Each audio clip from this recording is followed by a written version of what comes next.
Hello મિત્રો, આજે તો આપણે આવી ગયા રુદ્રેશ્વર મહાદેવના મંદિરે. ત્યાં ભારતી બાપુનો આશ્રમ પણ છે. અહીંયા બાજુમાં ડેમ છે, બહુ મોટો ડેમ છે.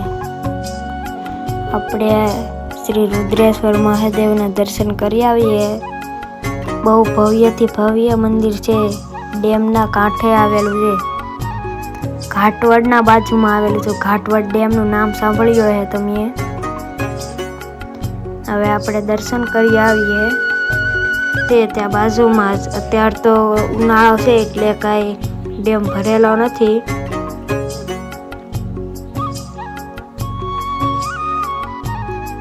વિષ્ણુ દાદા અને હવે અમે બધા જઈએ ડેમના કાંઠે. જોઈ શકો છો, આ ડેમ છે, બહુ મોટો ડેમ છે. અમે સામે દેખાય છે 3 ધજા, ત્યાં ભારતી બાપુનો આશ્રમ છે. હવે આપણે જવાનું છે ભારતી બાપુના આશ્રમમાં. આ જોઈ શકો છો, ભારતી બાપુનો આશ્રમ છે. બાજુમાં ઉપરની સાઈડ છે અને મંદિર નીચેની સાઈડ છે. ડેમના કાંઠે છે. અને આ બાપુ છે, ત્યાં રુદ્રેશ્વર મહાદેવનું મંદિર છે. તેમાં પહેલા પૂજા અને ના રહેતા. હવે આપણે ફાઇનલી ભારતી બાપુના આશ્રમમાં આવી ગયા છે. હવે આપણે અહીંથી જવાનું છે સપ્તેશ્વર મહાદેવના મંદિરે. તો અહીંયા એક મોટો કૂતરો હતો બ્લેક કલરનો. આપણે એને ભેગા ફોટા પાડી લીધા અને પછી તો આપણે નીકળી ગયા સપ્તેશ્વર મહાદેવના મંદિર તરફ. સપ્તેશ્વર મહાદેવનું મંદિર જંગલમાં આવેલું છે. અંદર 2 કે 3 કિલોમીટર જેટલું થાય છે. બીકે દાદા અને અમે બધા જઈએ છે ઇકો લઈને. તો અહીંયા એક લાઈનનો રસ્તો આવેલો છે. આપણે ગુજરાતીમાં કે ગાડાવટ જા, ગાડા હાલે એટલો જ રસ્તો હોય, કે હાઈવે તો ન હોય. જોઈ શકો છો અંદર કેટલું આઘું છે. અહીંયા બહુ મોટા વાહનો પણ ન હાલે. સામે સામે આવ્યા હોય તો ન હરખા હાલે. ફાઇનલી આપણે પહોંચી ગયા છે સપ્તેશ્વર મહાદેવના મંદિર.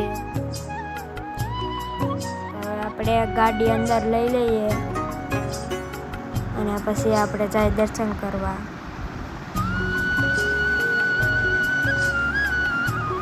વિષ્ણુ દાદા અને બધા આવેલા છે.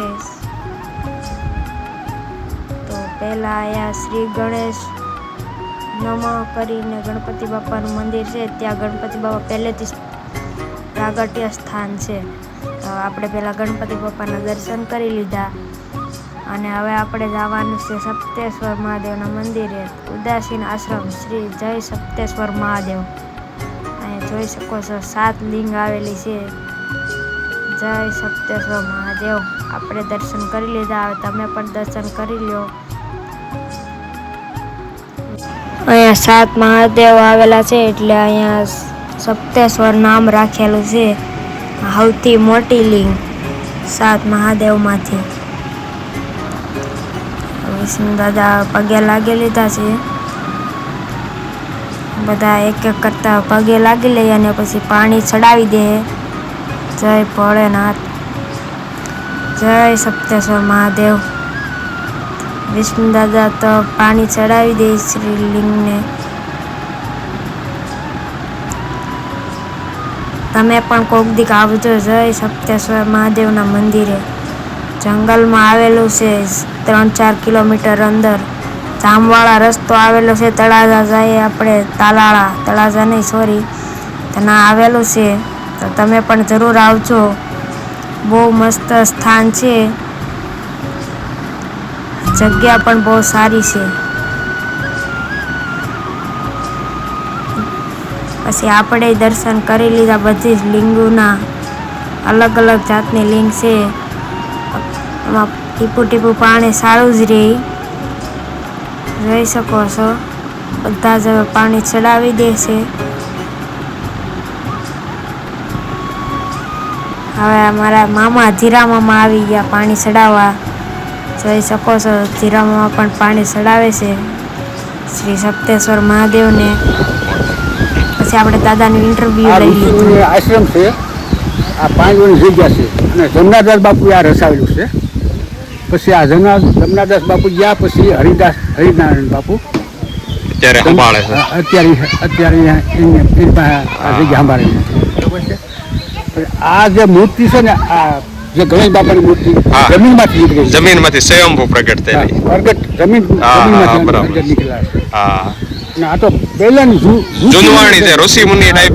હા, અહીંયા લખેલું છે સપ્ત ઋષિ આશ્રમ. સપ્ત ઋષિ આશ્રમ છે. હા, અને બરાબર. આ તો ઋષિ મુનિ જગ્યા છે. પાંડવો વખત પાંડવો પહેલાની છે.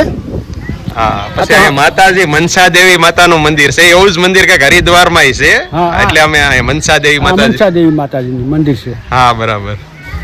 ને આ 7 લિંગો છે એ પાંડવો. આ પાંડવોની બેહાડેલી છે. હા, બરાબર. એટલે જૂનવાણી. ને આ જૂનવાણી. સ્થળ કઈ જગ્યાએ આવેલું કહેવાય? આપણે? સાત મહાદેવ, સાત મહાદેવ અને જામવાળા જાંબાળા, ગીર, ગીર. ને જિલ્લો જિલ્લો ગીર સોમનાથ હા. ને તાલુકો ગઢડા. વાહ, સરસ. લ્યો, તમે માહિતી આપી, ખૂબ ખૂબ આભાર.